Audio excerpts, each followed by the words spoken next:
Well, apart from Sunday school, music was a big part of our home life too.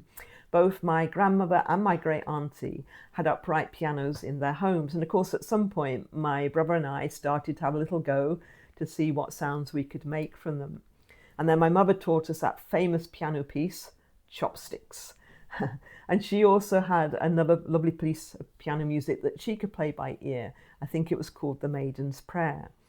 And when my dad saw that we had an interest, he arranged that one of those pianos should be moved to our home and put in the front room. Now, I should explain that in a typical working class home at that time, the front room was only ever used to receive special visitors, and we didn't have many of those.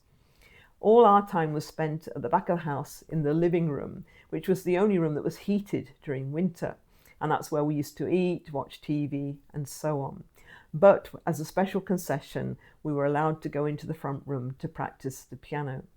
Now, my mother knew of a retired music teacher who lived in our neighbourhood, and she was willing to give piano lessons to children for just a small fee, which was actually a 2 shilling coin, which she could feed into her gas meter.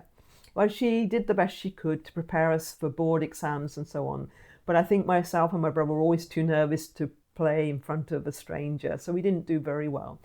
But we did well enough to be able to play some of the popular songs of the time, to learn some of the light classics, and of course to play the hymns and the choruses that we learned in Sunday school.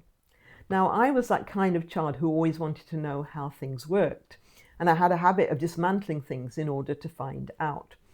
At some point, someone had given our family a plastic guitar that just had 4 strings, and I remember it had this kind of device at the top which you pressed to get the chords, and it just did 3 chords, which was G, C and D7. So I used that for a while, pressing on the buttons, getting used to how to strum it and to sing along. But at some point my curiosity got the better of me, and I removed it and I worked out what strings it was pressing and where. And then of course I realized I could use my fingers to do that, and that's how I started to teach myself how to play guitar. And when my dad saw I had an interest, because we didn't have much money, the first thing we had was actually a ukulele. So I learned to play this little ukulele. And then I saw George Formby, and George Formby had a ukulele banjo.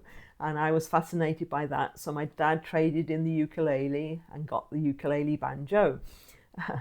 And then at some point I decided I wanted to learn to play a guitar that had 6 strings rather than just 4. And so the ukulele banjo got traded in for a second-hand guitar, just a basic one. And I taught myself how to play it.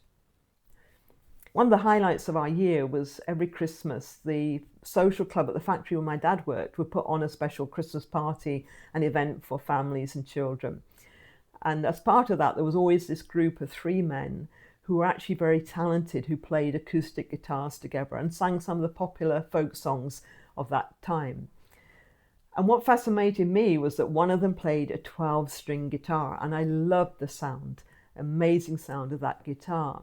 And I'm sure I was sat there with my usual kind of expressionless face, but inside I was on that stage. I was the one playing that guitar. I was the one who was singing. And if I think back now, maybe God was saying to me at that time, "For I know the plans that I have for you, declares the Lord. Plans to prosper you and not to harm you. Plans to give you a hope and a future." That's quoting from the prophet Jeremiah, chapter 29, verse 11, in the New International Version of the Bible. This is Junia, and next time I will tell you more about that. Same time, same place.